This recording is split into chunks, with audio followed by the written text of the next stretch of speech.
as a lot of people, we've kind of contended, ArenaNet has one of the best concept art teams in the games industry. And as we looked at the beautiful concept art that our team was generating, we really did feel that they were providing these great evocative moments that we wanted to make sure we included in the game for our storytelling, which is why we're including the cinematics. So a little bit of story setup for you here. 200 years ago, the Charr stood on the gates of the city of Ascalon, which was ruled by the humans. And the Charr armies were about to break through and conquer the city. And the human king Adalbert shattered his sword and put a curse on all the humans so that they would turn into ghosts and live on eternally to defend their lands from the Charr.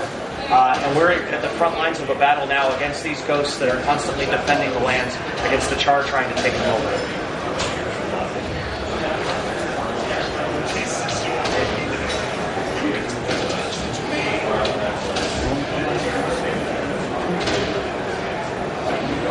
One of the things that's new in the game for this year is how we acquire skills in Guild Wars 2. If you notice down here in the skill bar, one of the skills is grayed out, but slowly it's getting filled in.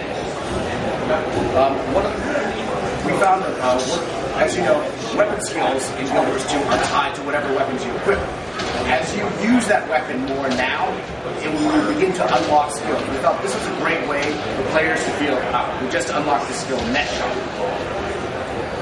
We thought this was a great way for players to feel invested, to feel like they have more control in the customization of how their skill progression works. Tribute brimstones on the beach torn up to make it.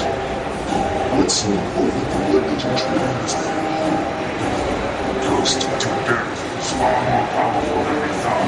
His army just broke through our defenses. We're not enough to fight him head on.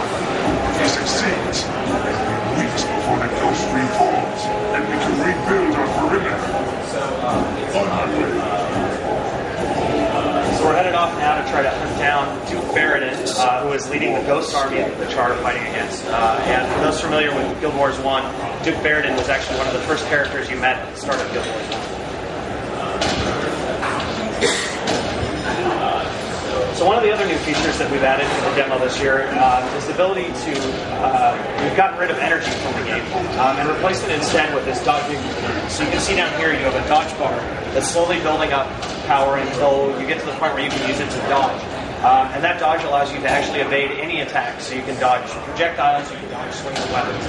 And this plays into that whole active combat style that we're looking for from Guild Wars 2, to have it play more like an action game and less like a traditional stand-in-place style MMO. Alright, Tribune Brimstone fighting Duke Baradin is forward down there, back them up. So you can see, just right there, we got a character running up to us and saying voice dialogue about what's going on in the game. We never had to walk up and talk to anybody, read giant blocks of text like you would have to in a traditional MMO. There are over 60 feature films worth of voice dialogue recorded for Guild Wars 2. So everywhere you go in the game, there are characters talking to you and immersing you in the world instead of having you to stop and read everything.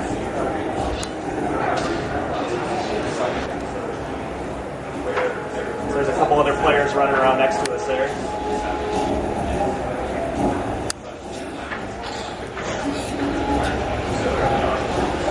Dynamic event.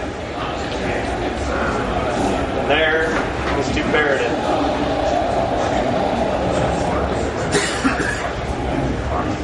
So this dynamic event, just like any other dynamic event in Guild Wars 2, scales in difficulty. So the more players are here, the harder this boss gets, to make it so that there's an equal battle based on any number of players that are here to participate. You also notice that we're only about 10 minutes into the game and we're already invested in this giant boss fight. This is a point where in a traditional MMO where we would be killing 10 rats or collecting 5 wolf tails.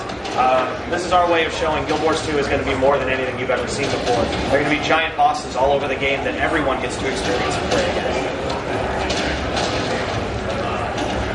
You'll notice there are a number of interesting attacks that Duke Baradin does. As you can see the red circles on the ground, that's where he collapses the ceiling. Matthew just now demonstrated the dodging ability, getting out of the way of the red circles. There, we've got a serious knockback with that hammer. There he showed not using the dodging ability. He also has this scream that he does that fears everyone and makes them run away from him. And then he summons ghosts that come out to help defend him, and they're fighting him in this battle.